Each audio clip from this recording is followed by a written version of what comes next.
Amen, andyan ka pala, sakto. Nanaginip ako.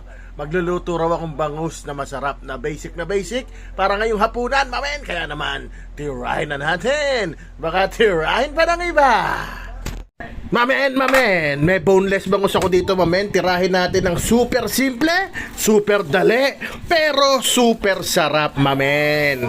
Eto na nga unang ginawa ko, mamen. So, pinat-dry ko muna yung bangus natin, mamen. Lahat yan, pati loob, pati labas, pati yung tray, mamen. Para lang matuyo siya talaga, mamen. Tapos season natin ng salt yung labas. Tapos, lagyan na rin natin yan ng pepper. Yan, mamen. Tapos kiss nyo rin.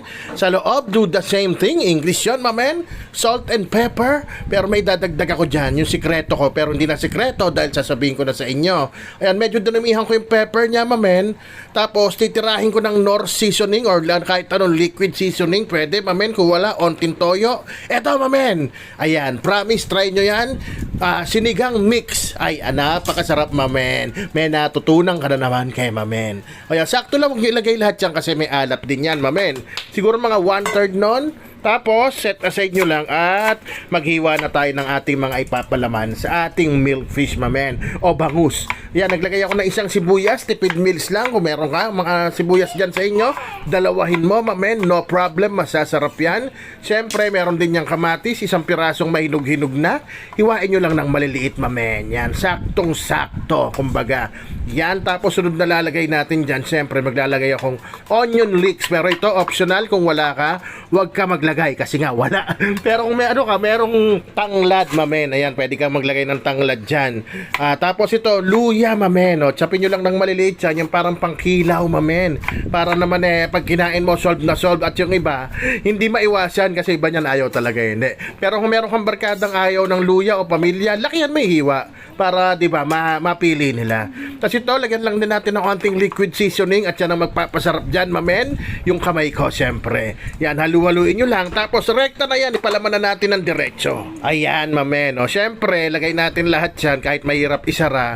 Actually, iba ginagawa dyan, tinatahi, mamen. Kaya lang ayokong tinatahi kasi parang hindi mo makain yun dun sa mga pinagtahian. Kaya ako gagamitan ko na lang ng kitchen twine, mamen. Ito yung pinantatali pag nagle-lechon roll ka, mamen. Pumutol ka lang ng mga 5 piraso at itali mo siya paikot. Ayan. Tapos syempre, nilagyan ko na rin ng harina para hindi na ako mahirapan magprito para walang katalsik-talsik. O yan, ikalat nyo lang yung harina at rekta prito na yan, mamen. Gaano katagal ko pinrito? Nako, hindi ko maalala. Kasi ang kabisado ko dyan, mamen, yung itsura. Ang apoy dyan, mamen, medium to low lang ha. At yan, gumawa na rin ako ng sauce, mamen. Syempre, masarap dyan. Toyo mansile, mamen. Tapos lagyan mo onting tubig yung toyo mo para hindi ganun kaalat. Yan, binalik na bells ko na nga, mamen. Malapit na yan, alam nyo na yan. Yan na, pinirito ko na rin yung lahat ng side, mamen. Yung harap, yung likod, yung taas, yung baba. At ayan na, mamen, alam nyo na yan. Rapsa! Men. Siyempre, pag ganyan, rapsa yan, ito ka partner, mamen.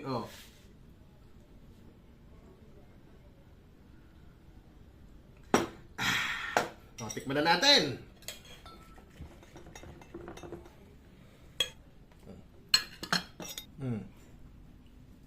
Tikman muna natin ng walang sarsa. Sarap.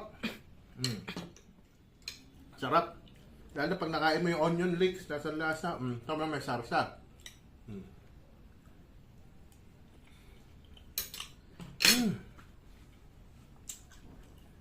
Pwede pang ganin. Paano? Rapsa!